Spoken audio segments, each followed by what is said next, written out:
Hey guys, welcome to my YouTube channel. मेरा नाम है अतुल शर्मा, सबका स्वागत करता हूँ। तो पहली बात तो बताता हूँ कि जो मेरा हाल हुआ है, मेरे बाल वगैरह तो ये इसलिए हुआ कि मेरा SBI PO का इंटरव्यू है परसों चंडीगढ़ में। सुबह 8 बजे की शिफ्ट है मेरी। और बाकी देखते हैं क्या होता है क्या नहीं होता है इंटरव्यू में। और एक और इम्पॉर्टेंट चीज़ है यार, इस वीडियो में स्टार्ट करते हैं उससे पहले, जो कि मेन वीडियो हमारी किस बारे में, कि टाइम टेबल क्या होना चाहिए बेस्ट, उसके बारे में। उससे पहले एक चीज़ बताता हूँ आपको कि जब स्क्रीन पे देख सकते हो EPFO SSA का जो मॉक टेस्ट है, प्रैक्टिस मॉक होता है, आपको मैं हमेशा रिकमेंड करता हूँ। और इसका जो मॉक टेस्ट है फ्री ऑफ कॉस्ट आपको मिल रहा है, फ्री मॉक है। इसको आप दे सकते हो जाके वेबसाइट पे, ऐप पे, कहीं पे भी आप फ्री मिल जाएगा। और इसका जो लिंक है मैं डिस्क्रिप्शन में डाल दूंगा और कमेंट में पिन कर दूंगा, वहाँ से आप दे सकते हो। तो जो भी लोग EPFO की तैयारी कर रहे हो वो दे सकते हैं, ठीक है जी। तो चलिए अब स्टार्ट करते हैं वीडियो कि भैया टाइम टेबल बेस्ट क्या होना चाहिए तैयारी के लिए, जिससे बैंक एग्ज़ाम ईजिली क्लियर हो जाए। ठीक है, क्या टाइम टेबल होना चाहिए उसके लिए। तो आइए थोड़ा टाइम टेबल का थोड़ा जो समझते हैं फंडा होता क्या है। देखिए, टाइम टेबल का मतलब कि आपकी दिनचर्या, आप कैसे पढ़ना चाहते हैं, आप क्या करना चाहते हैं सारे दिन में, कौन सब्जेक्ट किस टाइम पे पढ़ना चाहते हैं, कौन सब्जेक्ट किस टाइम पे पढ़ना चाहते हैं, ये इंपॉर्टेंस होता है टाइम टेबल का, ये होता है टाइम टेबल। ठीक है जी। अब जितना मैंने समझा है, टाइम टेबल हर एक इंसान के अकॉर्डिंग अलग अलग होना चाहिए, उसके नेचर के अकॉर्डिंग होना चाहिए, उसको जो चीज़ अच्छी लगती है उसके अकॉर्डिंग होना चाहिए। ठीक है, तो पहला मेरा हमेशा पॉइंट ये रहता है कि जो टाइम टेबल है आपके अकॉर्डिंग प्लान करो, जो आपको सही लगता है वो करो।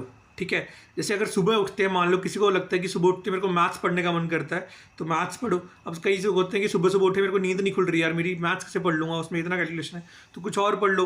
कुछ कहते हैं नहीं, नींद खोलने के लिए मैथ्स पढ़ना होता है तो मैथ्स पढ़ लो, है ना। और कई बार होता है कि जैसे मैं एक चीज़ देखता था हमेशा कि मेरे को लंच के बाद नींद आने लग जाती थी, तो मैं कहता था कि लंच के बाद मेरे को मैथ्स ही पढ़ना है ना। तो हर एक इंसान का अलग अलग फॉर्मेट होता है दिन में कि उसको क्या करना है क्या नहीं करना। तो उस अकॉर्डिंग आपके अकॉर्डिंग प्लान करो कि आप क्या पढ़ना चाहते हो और क्या नहीं पढ़ना चाहते हो सारा दिन में। ये चीज़ ध्यान रखना हमेशा। ठीक है, जिस टाइम आपको जो पढ़ना है वो पढ़ो, किसी भी चीज़ पर डिपेंड मत करो कि ये नहीं फिक्स कर दिया, कोई भी वो नहीं करना। और दूसरा ये कि कभी अगर कोई चीज़ पढ़ने का मन नहीं करा तो मत पढ़ो, स्विच कर जाओ, कुछ और पढ़ लो। देखो, मेन होता है प्रिपरेशन के टाइम में समय बर्बाद नहीं करना, बस जो मर्जी हो पढ़ो, जो मर्जी, बस समय बर्बाद नहीं करना। ठीक है, अगर इंग्लिश नहीं पढ़ना तो कुछ और पढ़ लो, रीजनिंग पढ़ लो, अगर वो भी नहीं पढ़ना तो GK पढ़ लो, आराम से लेट के GK पढ़ लो, कुछ भी पढ़ लो, बस टाइम बर्बाद नहीं करना। सेकंड, बहुत सारे लोगों का सवाल आता है कि भैया कम से कम ये ज़्यादा कितना पढ़ना चाहिए। देखो, इसका भी कोई प्रॉपर जवाब नहीं होता है। मतलब कुछ लोग मैं देखता हूँ कि कहते हैं 6 घंटे प्रिपरेशन करके निकाल दिया एग्जाम। बिल्कुल निकाल सकते हैं भाई, मैं बिल्कुल नहीं बोल रहा कि नहीं निकाल सकते, बिल्कुल निकाल सकते हैं, 500% निकाल सकते हैं। लेकिन मेरा ये मानना है कि अगर आप तैयारी कर रहे हो किसी भी चीज़ के लिए, तो हम सिर्फ कट ऑफ पार करने के लिए तो कर नहीं रहे हैं। और हर एक इंसान का अलग अलग लेवल ऑफ दिमाग होता है। तो दिन में एटलीस्ट आपको 8 घंटे देने चाहिए, जो आप जो मर्जी करके दें, जैसे मर्जी दें, क्योंकि 8 घंटे की तैयारी तो मिनिमम चाहिए। ये पेपर पास करने के लिए नहीं कह रहा मैं कि पेपर नहीं, ये एक knowledge, certain level of knowledge gain करने के लिए कि इतने आपको टाइम चाहिए, कम से कम इतना आपको पढ़ना पड़ेगा, तब आप पेपर में अच्छा परफॉर्म कर सकते हो, गारंटी। ठीक है, हो सकता है कुछ लोग 6 घंटे में निकाल रहे हो, बट इतना मेरे अकॉर्डिंग आपको पढ़ना ही चाहिए, चाहे आपको 6 घंटे में हो जा रहा है, चाहे आपको जो मर्जी हो, लेकिन इतना टाइम आप पढ़ाई में दो ताकि आप एक्सेल कर पाओ उस चीज़ में। ठीक है, तो उस अकॉर्डिंग अगर देखा जाए, मैं छोटा छोटा बांटू हिस्से में, अभी भी बता रहा हूँ कि ये जो है फिक्स नहीं है, लेकिन आप मोटा मोटा इतना टाइम कर सकते हो कि क्वांट के 2 घंटे आप ले सकते हो, रीजनिंग के 2 घंटे दे सकते हो, इंग्लिश को 2 घंटे दे सकते हो, GK को 1 घंटा दे सकते हो। GK के बारे में सबसे इंपॉर्टेंट मेरे को लोग बोलते हैं कैसे पढ़ें। भाई सुबह सुबह उठो और अपना क्या कहते हैं फ्रेश हो जाओ और GK की क्लास लगाना स्टार्ट करो, 1 घंटा लगाओ, अच्छे से पढ़ो उसको, जो भी आप लगा रहे हो। ठीक है, देखो GK का सोर्स मैंने बताया हुआ, तो क्या कहते हैं स्टडी IQ से पढ़ लो, या फिर अगर आप नहीं पढ़ना चाहते हो वहाँ से, तो आप आशीष गौतम सर से पढ़ सकते हो, वो फ्री ऑफ कॉस्ट बताते हैं, वहाँ से पढ़ लो। सेकेंड पॉइंट ये कि आप GK जब खत्म करते हो सुबह, उसके बाद अपने 2-2 घंटे प्लान करो कि आपको क्या पढ़ना है क्या नहीं पढ़ना। ठीक है, ये भी चीज़ है। अब उसमें भी ये मतलब जटिल मत रहना कि 2 घंटे ही पढ़ना है। भाई हो सकता है कई बार चैप्टर 1.5 घंटे में खत्म हो गया, तो कुछ और पढ़ लो। ठीक है, ये चीज़ देखो। और अपने डेली शेड्यूल में स्पीड मैथ्स को जरूर डालो, रोज रोज प्रैक्टिस करो, रोज प्रैक्टिस करो, मतलब इसको मत छोड़ो। क्वाड्रेटिक, नंबर सीरीज और सिंप्लीफिकेशन डेली प्रैक्टिस करना है, एक दिन भी स्किप नहीं करना। ये समझ लो कि एक ऐसी, मतलब क्या कहते हैं, गोली है जो आपको रोज खानी है, इसके बिना काम नहीं चलना पेपर में, तो इसको डेली डेली करना ही करना, जो मर्जी हो बाकी। ठीक है, उसके बाद रात को सोने से पहले, क्योंकि रात को सोने से पहले आप हमेशा देखते हो कि हम जो करते हैं रात को सोने से पहले अपना डे क्लोज कर रहे होते हैं बेसिकली, कि अब मैं सोने जा रहा हूँ, मेरा आज का काम खत्म हो गया। तो खत्म करने से पहले एक बार और GK रिवाइज करना है कि भाई जो भी GK था सुबह का एक बार रिवाइज करता हूँ, ताकि उस दिन में 2 बार रिविजन हो जाए तो अच्छा काम बन जाएगा उससे। अब ये जो प्लान है ये फिक्स नहीं है, आप क्वांट अगर आपका बहुत ज़्यादा वीक है, आप क्वांट का 3 घंटा कर सकते हो, इंग्लिश आपकी स्ट्रांग इंग्लिश का आप 1 घंटा कर सकते हो, तो ये भी आप अपने अकॉर्डिंग प्लान कर सकते हो, इसका कुछ नहीं हो सकता है। सेकेंड, अब देखो ये आपको मैंने बनाया एक शेड्यूल, अब मेरा ये शेड्यूल बिल्कुल भी नहीं था।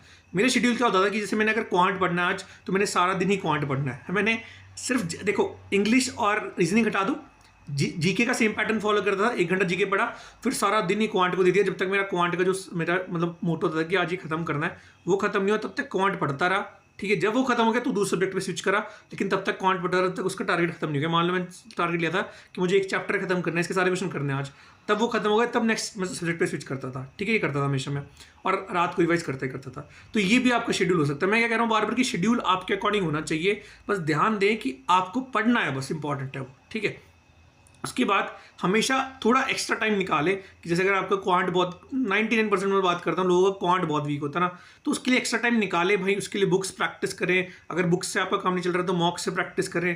ठीक है, कहीं ना कहीं से प्रैक्टिस करें, लेकिन एक्स्ट्रा टाइम निकालें उन सब्जेक्ट्स के लिए, क्योंकि वो आपको अगर स्ट्रॉन्ग कर लोगे तो आपको एग्जाम में एक अलग एज देंगे कि वही चीज़ आपकी सिलेक्शन रोक सकती है या करवा सकती है। इंपॉर्टेंट चीज़ है।